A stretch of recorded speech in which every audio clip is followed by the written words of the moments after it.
Tenga usted, profesor, muy buenos días. Mi nombre es Anadeli Castillo Díaz. Reciba un cordial y afectuoso saludo de mi parte y de todas las integrantes de este grupo. Primeramente, agradecer a Dios por darnos un día más de vida y asimismo también agradecer a usted, profesor Luis Alberto Pinedo Vega, por brindarnos sus enseñanzas. Bien, en esta oportunidad vamos a exponer el tema La Iglesia en América Latina. Mi grupo está conformado por 5 integrantes. Primera integrante, mi persona, Anadeli Castillo Díaz. Segunda integrante, Dávila Guevara Mercelita. Tercera integrante, Fernández González Lidra Nalí. Cuarta integrante, Fustamante Marrufo Shaisin. Quinta y última integrante, Rojas Ochoa Daisy Melania. En esta oportunidad voy a hablar sobre la introducción y las etapas de la Iglesia en América Latina. ¿Cómo nació la Iglesia en América Latina? La Iglesia en América se dio al mismo tiempo que el proceso colonizador y con el tiempo fue transformándose de acuerdo a sus intereses. El proceso colonizador se inició tras la invasión subsecuente conquista de América Latina. Fue a la vez transformación evangelizadora. ¿Cuál es el papel de la Iglesia en América? Desde los comienzos de la época de la conquista, los sacerdotes venían dispuestos a evangelizar a los indígenas y convertirlos al cristianismo. ¿Cuál es la función principal de la Iglesia en América? La España de la conquista era religiosa. Entre sus fines primordiales figuraba la evangelización de los nativos y la fe católica en los territorios conquistados. Mediante este tema de la Iglesia en América Latina, el logro de aprendizaje es entender las metas claras y precisas del aprendizaje esperado mediante el propósito desarrollando en un marco histórico. Etapas. El escritor Enrique Tucel sostiene que la Iglesia tuvo 5 etapas. Primera etapa, los primeros pasos, 1492-1519. Se destacó por la evangelización de la isla de Santo Domingo con el envío de la misión franciscana, que para 1502 tenía a 17 religiosos, y 3 años después se crea la misión de las Indias Occidentales. También se crearon las 3 primeras sedes episcopales latinoamericanas. Santo Domingo, arzobispo en 1546, Concepción de la Vega, suprimida en 1528, y Puerto Rico, Santa María de la Antigua de Darién, Panamá, en 1513, Cuba 1517 y Tierra Florida 1520. Las misiones de Nueva España y Perú 1519-1551. A mediados de mayo de 1524 desembarcaron en Ulúa los 12 apóstoles franciscanos, quienes comenzaron una evangelización conquistados por Hernán Cortés. En 1559 los franciscanos tenían en México 80 casas y 380 religiosos. La organización y el afianzamiento de la Iglesia 1551-1620. La Iglesia latinoamericana procede a una verdadera organización. Primer folio del manuscrito del Tercer Concilio Provincial de Lima, 1582 a 1583. Los conflictos entre la Iglesia misionera y la civilización hispánica, 1620-1700. Las obras misioneras fue notoria la reducción de los jesuitas en Brasil, Perú, Colombia y Venezuela. Quinta etapa, la decadencia borbónica 1700 1808. Era evidente la decadencia del dominio hispánico en América. Los ingleses toman Jamaica en 1655. Poco a poco, Holanda e Inglaterra reemplazan al poder hispánico. Ahora doy pase a la segunda integrante para que siga el tema. Muchas gracias. Profesor, buenos días. Mi nombre es Dávila Guevara Mercelita, de la especialidad de Educación Inicial, cuarto ciclo. En esta oportunidad, siguiendo con la exposición, con el tema La Iglesia en América Latina. Voy a hablar sobre dos subtítulos. Desde los tiempos de la colonia hasta los días del Papa Francisco, entre la dominación y la liberación. Y también la Iglesia en los tiempos de la colonia, entre las bulas papales y la evangelización pacífica. Bueno, estoy empezando. Desde los tiempos de la colonia hasta los días del Papa Francisco, entre la dominación y la liberación. Esto nos da a entender que el accionar en América Latina contiene una faz dominadora, es decir, ¿no? La alianza tenía un poder con los sectores dominados de la sociedad. Entre estos tenemos algunos personajes más significativos de la historia en América Latina. Esto tenemos en primer momento, esto consta de la imposición de la cristianidad hispánica portuguesa. También esto tenemos durante el siglo XX. Durante el siglo XX, acá nos habla sobre los movimientos nacionales, populares, que generan adhesiones y oposiciones según las etapas del desarrollo de las mismas, es decir, según los distintos actores de la Iglesia. Durante el siglo XXI, esto nos da a entender, a conocer que la subsistente de la atención señalada que refleja en la dirección solapada de la jerarquía eclesiástica, es decir, ¿no? Frente a nuevos gobiernos populares. Acá nos habla sobre cómo esto surge en los ciclos, ¿no? La Iglesia en América Latina. Acá la Iglesia en los tiempos de la colonia, entre las bulas papales y evangelización pacífica. Bueno, acá nos habla sobre el encuentro entre Europa y tanto en América, donde entre estos dos países, surgió o se produjo cisgematismos y mestizaje, ¿no? Acá nos quiere decir que entre Europa y América hubo una mezcla. También hubo una relación con la Iglesia Católica en América Latina. Entre acá se destaca dos actitudes.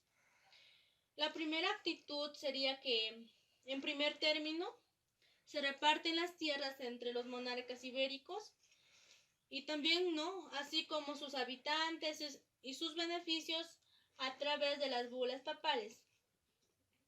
Esto se dio en los meses de abril y septiembre de 1493 con el Papa Alejandro VI, donde el Papa VI despachó 4 bulas, donde esas bulas eran conocidas como las bulas alejandrinas. También tenemos la otra actitud, que sería el segundo término, donde se destaca el reconocimiento de los originarios de las tierras, ¿no? Acá en este reconocimiento surge una actitud donde se sienten llamados, escuchados y fueron enviados a evangelizar, ¿no? Es decir, que acá tanto en Europa y América. Gracias. Y doy pase a mi siguiente compañera para que siga explicando. Buenos días, estimado profesor. Mi nombre es Fernández González Líder Analí, alumno de la especialidad de Educación Inicial 4. En esta oportunidad a mí y a mi grupo me ha tocado exponer acerca de la Iglesia en América Latina, la cual voy a explicar el legado de los jesuitas, la educación, la utopía y la expulsión. Los jesuitas, los franciscanos y los dominicos, entre otros, desde el comienzo de la evangelización de América Latina, plantearon la educación como un tema y acción central. En este sentido, a lo largo de los años y la conquista y la estabilización de la colonia, crearon escuelas, colegios y universidades por todo el continente. Rodríguez Cruz sostiene que en 1538 y 1806 pueden identificarse 31 instituciones universitarias.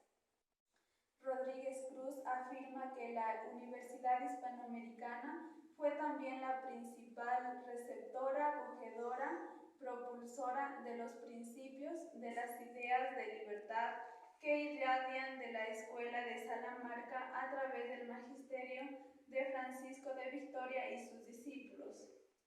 La característica que más resalta de las misiones jesuitas en términos políticos es la paulatina búsqueda de autonomización de las condiciones socioeconómicas impuestas por España. Los jesuitas, luego de algunas décadas de negociación, lograron liberar las reducciones del encomendero.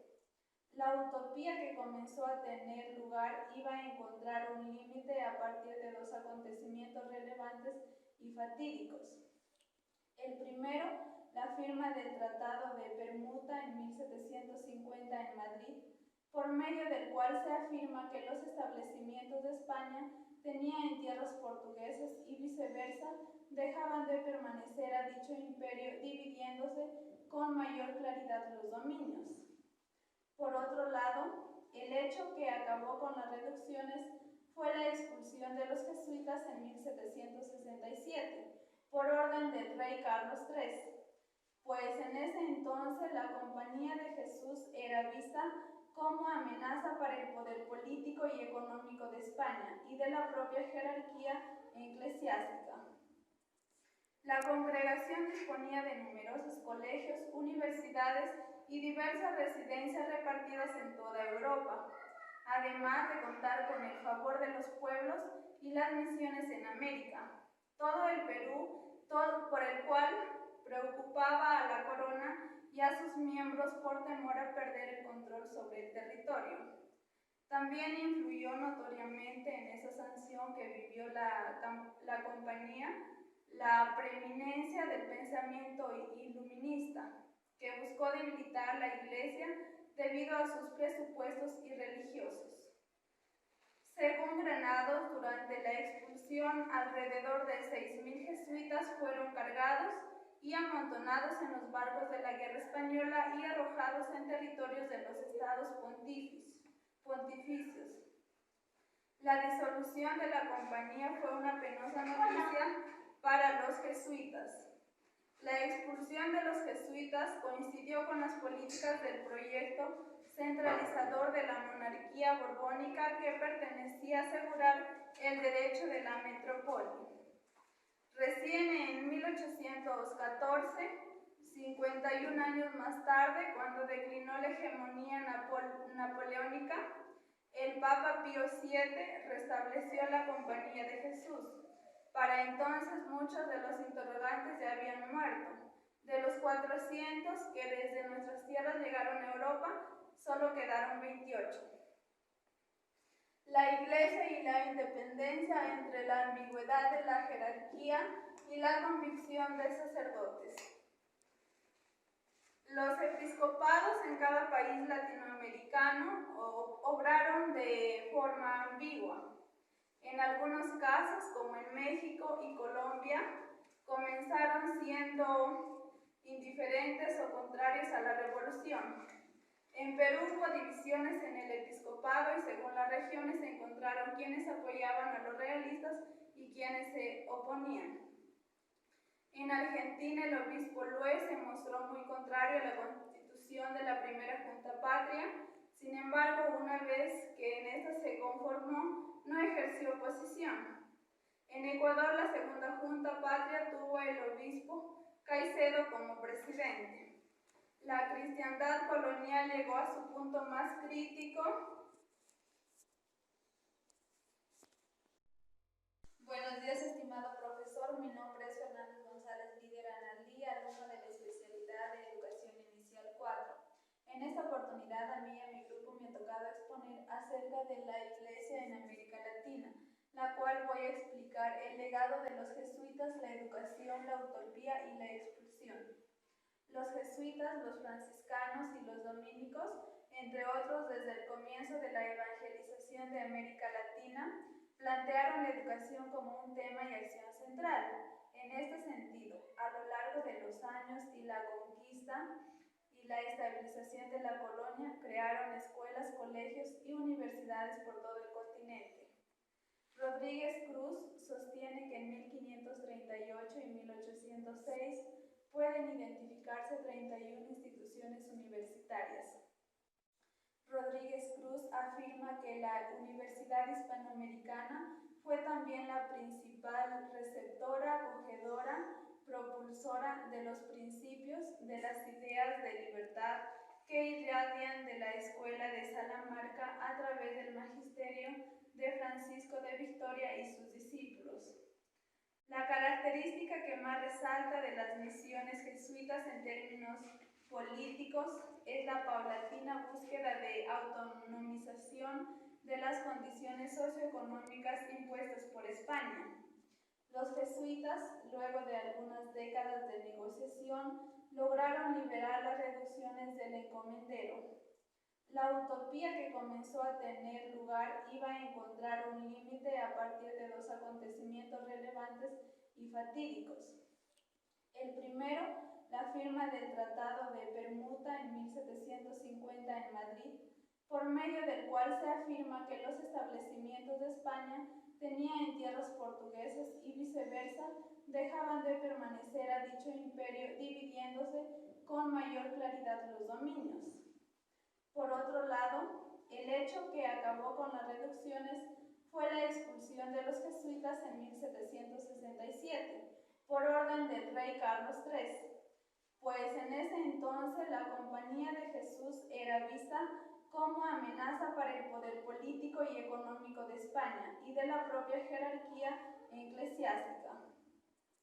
La congregación disponía de numerosos colegios, universidades y diversas residencias repartidas en toda Europa, además de contar con el favor de los pueblos y las misiones en América, todo el Perú, por el cual preocupaba a la corona y a sus miembros por temor a perder el control sobre el territorio.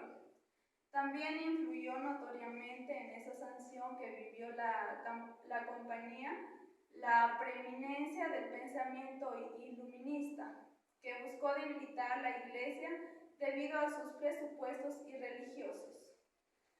Según Granados, durante la expulsión, alrededor de 6.000 jesuitas fueron cargados y amontonados en los barcos de la guerra española y arrojados en territorios de los estados pontificios.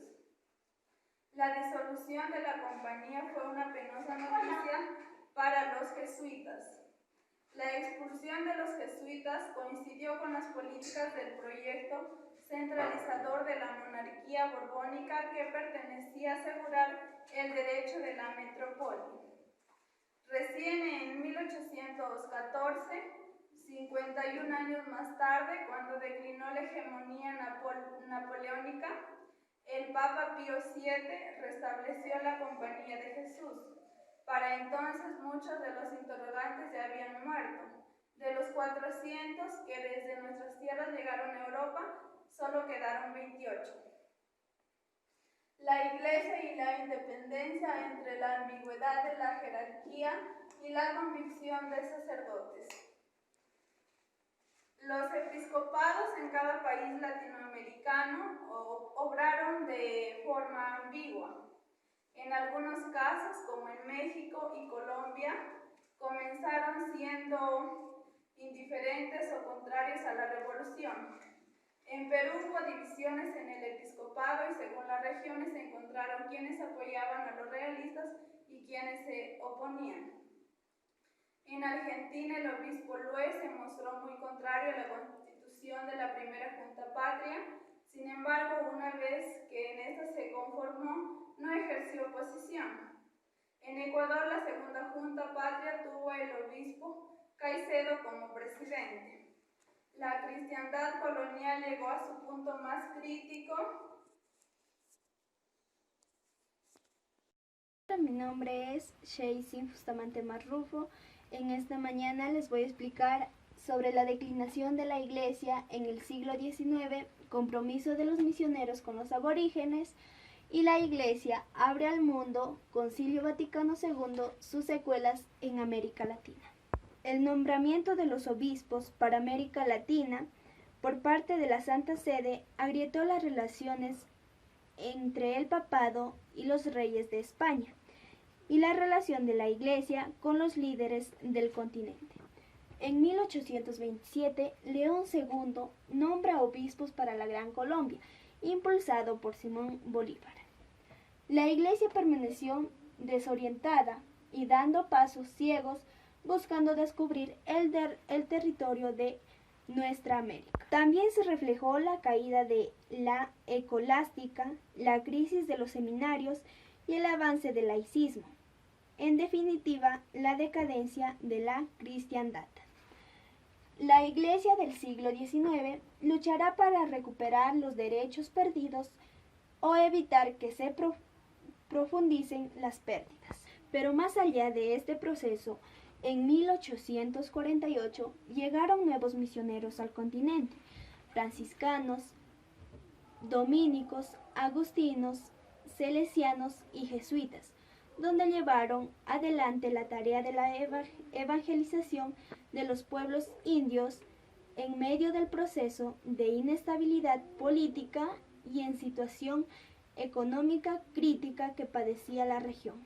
Generaron procesos educativos alternativos e incluso económicos alternativos, en pos de cuidar el desarrollo de los pueblos aborígenes. Desde 1879, la cristiandad colonial, el declinación y la situación de la inestabilidad política que vive la civilización occidental con los procesos revolucionarios del siglo XX. Los católicos incorporan una visión de el otro.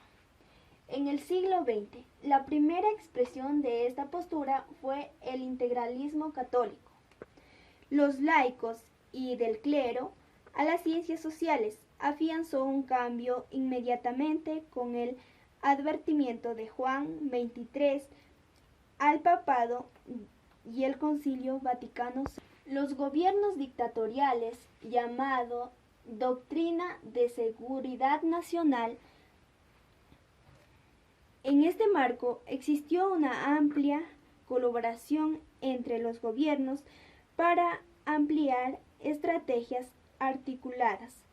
La represión se destacó en el Plan Cóndor.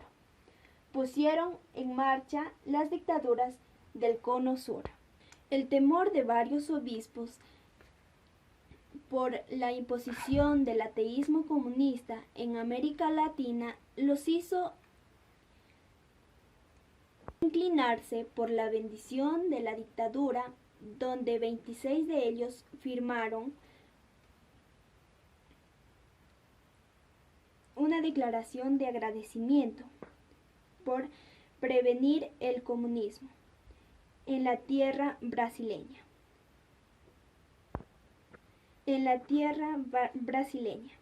Con la posición pionera de don Elder Cámara